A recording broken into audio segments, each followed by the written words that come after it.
Guarantee guarantee guarantee. ಇದು guarantee news. ನಾನು ಧನುಶ್ರೀ.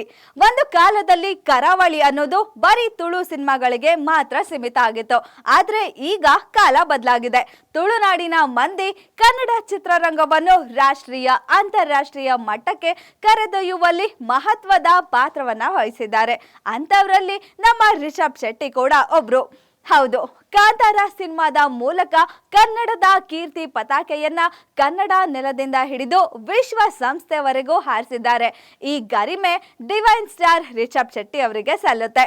ನಟರಾಗಿ, ನಿರ್ದೇಶಕರಾಗಿ ಅವರ ಜರ್ನಿ ನಿಜಕ್ಕೂ ರೋಚಕ, ರೋಮಾಂಚಕವಾಗಿದೆ.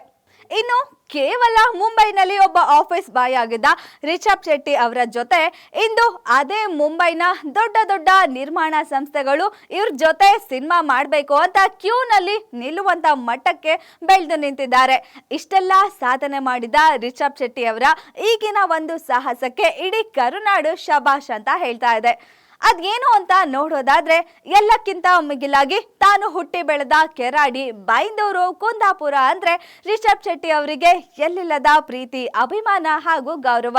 ಸದ್ಯಕ್ಕೆ ತಾನು ಓದಿದ ಕೆರಾಡಿಯ ಸರ್ಕಾರಿ ಶಾಲೆಯನ್ನ ದತ್ತು ಪಡೆದು ಅದನ್ನ ಯಾವುದೇ ಪ್ರೈವೇಟ್ ಸ್ಕೂಲ್ಗಿಂತ ಕಡಿಮೆ ಇಲ್ಲ ಅನ್ನೋ ರೀತಿಯಲ್ಲಿ ಡೆವಲಪ್ಮೆಂಟ್ ಮಾಡಿ ಅದೇ ಶಾಲೆಯಲ್ಲಿ ತಮ್ಮ ಮಕ್ಕಳನ್ನು ಕೂಡ ಸೇರಿಸಿ ಅವರಿಗೆ ವಿದ್ಯಾಭ್ಯಾಸನ ಕೊಡಿಸ್ತಾ ಇದ್ದಾರೆ.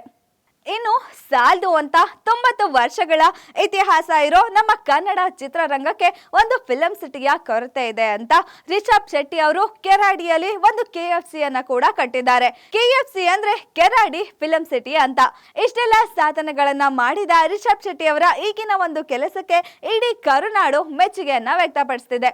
ಅದೇನಂದ್ರೆ, RRR ಸಿನಿಮಾದ ಮೂಲಕ ಗ್ಲೋಬಲ್ ಸ್ಟಾರ್ ಆಗಿರುವ ಜೂನಿಯರ್ NTR ಅವರು ಇತ್ತೀಚೆಗಷ್ಟೇ ನಮ್ಮ ಕರ್ನಾಟಕಕ್ಕೆ ಬಂದಿದ್ರು. ಆಗ ನಮ್ಮ ರಿಷಬ್ ಶೆಟ್ಟಿ ಅವರನ್ನ ಭೇಟಿ ಮಾಡಿದ್ರು. ಅವರ ಜೊತೆ ಕೊಲ್ಲೂರು ಮೂಕಾಂಬಿಕೆ, ಧರ್ಮಸ್ಥಳದ ಮಂಜುನಾಥ ಹಾಗೆ ಕೇಶವನಾಥೇಶ್ವರ ದೇವಾಲಯಗಳಿಗೂ ಕೂಡ ಹೋಗಿದ್ರು. ಅವರ ಜೊತೆ ಒಂದು ಒಳ್ಳೆಯ ಸಮಯವನ್ನ ಕೂಡ ಕಳೆದಿದ್ರು. ಇವರಿಬ್ರು ಕೂಡ ಈ ಮೊದಲು ಕೂಡ ಒಳ್ಳೆಯ ಸ್ನೇಹಿತರು. ಈ ಮೊದಲು ಕೂಡ ತುಂಬಾ ಕಾರ್ಯಕ್ರಮಗಳಲ್ಲಿ, ತುಂಬಾ ವೇದಿಕೆಗಳಲ್ಲಿ ಭೇಟಿ ಮಾಡಿದ್ರು.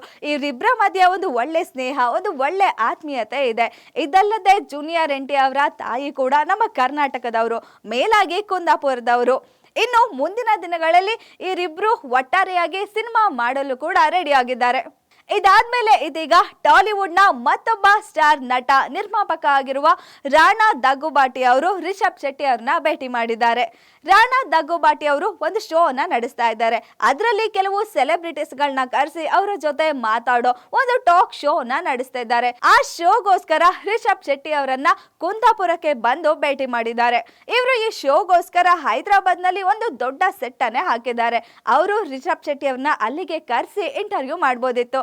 ಆದ್ರೆ ಅವರೇ ಖುದ್ದಾಗಿ ಕರ್ನಾಟಕಕ್ಕೆ, ಕುಂದಾಪುರಕ್ಕೆ ಬಂದು ರಿಷಬ್ ಶೆಟ್ಟಿ ಅವರನ್ನ ಮಾತಾಡಿಸಿ ಒಂದು ಸಂದರ್ಶನವನ್ನ ಮಾಡಿದ್ದಾರೆ. ಕೆರಡಿಯಲ್ಲಿ ರಿಷಬ್ ಶೆಟ್ಟಿ ಓದಿದ ಶಾಲೆ, ಅವರು ಓಡಾಡಿದ ನೆಲ, ಮರ, ಗಿಡಗಳ ಜೊತೆ ಅವರು ಆರಾಧಿಸೋ ಕೇಶವನಾಥೇಶ್ವರ ದೇವಾಲಯ, ಕೋಡಿ ಬೀಚ್, ಹೀಗೆ ಎಲ್ಲಾ ಕಡೆ ರೌಂಡ್ಸ್ ಹಾಕಿದ್ದಾರೆ. ಇನ್ನು ರಿಷಬ್ ಶೆಟ್ಟಿ ಅವರು ಕೂಡ ರಾಣಾ ದಗ್ಗುಬಾಟಿ ಅವರಿಗೆ ಕನ್ನಡನ ಸಹ ಹೇಳ್ಕೊಟ್ಟಿದ್ದಾರೆ. ನಿಜಕ್ಕೂ ಇದು ಒಂದ್ ರೀತಿಯಲ್ಲಿ ಹೆಮ್ಮೆ ತರಿಸೋ ವಿಷಯವೇ ಹೌದು. ಇದಲ್ಲವೇ ನಮ್ಮ ಶೆಟ್ರು ಗಮ್ಮತ್ತು ಅಂದ್ರೆ ನಮ್ಮ ಕನ್ನಡ ಭಾಷೆಯನ್ನ, ನಮ್ಮ ಕನ್ನಡ ಸಿನಿಮಾವನ್ನ ಇನ್ನು ಉನ್ನತ ಮಟ್ಟಕ್ಕೆ ತಗೊಂಡು ಹೋಗ್ತಾ ಇದ್ದಾರೆ. ಬೇರೆ ಭಾಷೆಯ ವೇದಿಕೆಗಳಲ್ಲೂ ಕೂಡ ನಮ್ಮ ಕನ್ನಡದ ಗೌರವವನ್ನ ಎತ್ತಿ ಹಿಡಿತಾ ಇದ್ದಾರೆ. ಇದಲ್ಲದೆ ಬೇರೆ ಭಾಷೆಯ ಸಿನಿಮಾಗಳಲ್ಲೂ ಕೂಡ ಒಂದು ಅದ್ಭುತವಾದ ಪಾತ್ರಗಳನ್ನ ಕೂಡ ನೆರವೇರಿಸ್ತಿದ್ದಾರೆ. ಇವರ ಈ ಕೆಲಸಗಳಿಂದ ಇಡೀ ಕರುನಾಡು ಶಬಾಷ್ ಶೆಟ್ರೆ ಅಂತ ಹೇಳಿ ನಮ್ಮ ರಿಷಬ್ ಶೆಟ್ಟಿ ಅವರನ್ನ ಹಾಡಿ ಹೋಗ್ಲುತ್ತಿದೆ. ಇನ್ನು ಇಲ್ಲಿವರೆಗೂ ಜೂನಿಯರ್ NTR ಹಾಗೆ ರಾಣಾ ದಗ್ಗುಬಾಟಿ ಅವ್ರನ್ನ ಕರೆಸಿದ್ದಾಯ್ತು. ಇದಾದ್ಮೇಲೆ ಇನ್ನು ಯಾವ ಸ್ಟಾರ್ ನಟನನ್ನ ಕರೆಸ್ತೀರಾ ಅಂತ ಅವರ ಅಭಿಮಾನಿಗಳು ಕೂಡ ಅವರಿಗೆ ಪ್ರಶ್ನೆ ಕೇಳ್ತಾ ಇದ್ದಾರೆ. ಇದಾಗಿತ್ತು ಈ ಹೊತ್ತಿನ ಸ್ಪೆಷಲ್ ಸ್ಟೋರಿ. ಇನ್ನಷ್ಟು ಸುದ್ದಿಗಾಗಿ ನೋಡ್ತಾ ಇರಿ ಗ್ಯಾರಂಟಿ ನ್ಯೂಸ್. ಸುದ್ದಿ ಖಚಿತ, ನ್ಯಾಯ ನಿಶ್ಚಿತ. ಗ್ಯಾರಂಟಿ ನ್ಯೂಸ್, ಸುದ್ದಿ ಖಚಿತ, ನ್ಯಾಯ ನಿಶ್ಚಿತ.